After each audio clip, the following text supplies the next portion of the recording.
when it comes to copyright, first of all, copyright only protects expression. It doesn't protect idea. And we generally have accepted over the years that an artist's style is on the idea side of that spectrum.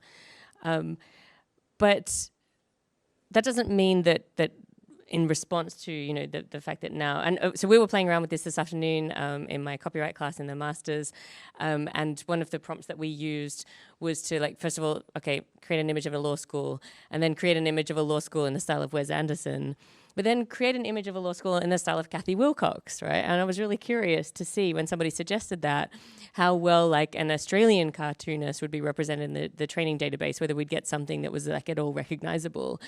And this was on Midjourney, and we did. Like, it was so distinct. Like, if I'd seen any of these images, I would have been like, that's a Kathy Wilcox. And so there are questions about whether we should find a way of protecting style. And I think the answer is possibly, but probably copyright is not the right way, because copyright rights are, usually fully alienable, and they get extracted very easily via contracts. And so just merely having the copyright is not very useful if you don't also have the power to hold on to that right. And we're seeing this play out in real time at the moment with voice actors working on computer games. They walk into the studio, they sit down, they pick up the microphone, and they have to say, I'm Rebecca Giblin, I hereby assign all of my rights over this recording for you to use my voice, including in training a voice model. Right? And so then they are effectively, because they don't have the power to resist agreeing to that transfer, because they want to get this work over the 5,000 other people who are in line to be a voice actor on a video game, they're not able to hold on to it, and so then they have to compete with a synthetic version of their own voice, right? So they're undercutting themselves. Next time they come in, it's just like, well, why should we pay you that much money? Because we can get a pretty good simulacrum of your voice already with this. And so we want to be maybe thinking about, well, these are personal rights and voice models as well. The ability of now, with just a very small amount of training data, for people to be able to say things in your voice, to put words in your voice, it's so intensely personal.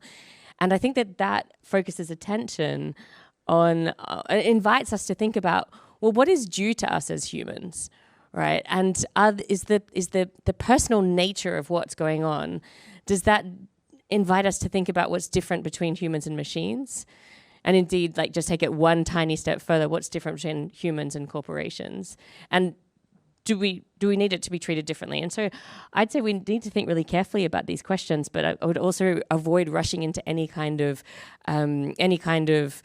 conclusion that copyright is the thing that will fix it. And I've heard some really, what I think is quite dangerous reasoning recently, and again, this was a conversation between Paris Marx and Molly Crabapple, where they sort of, by the end of the discussion about generative AI, they're just like, okay, well, copyright, well, we've been pretty skeptical about it, and it's really not great in a lot of ways, but maybe that's the best thing that we've got.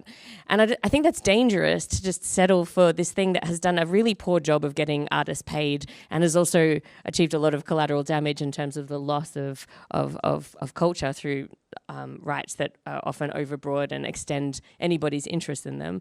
And we should be thinking much more directly about, what do we want to achieve, and how do we go about doing that, and finding ways that are not the things that, the frameworks that we invented hundreds of years ago when the printing press was invented, to actually achieve it.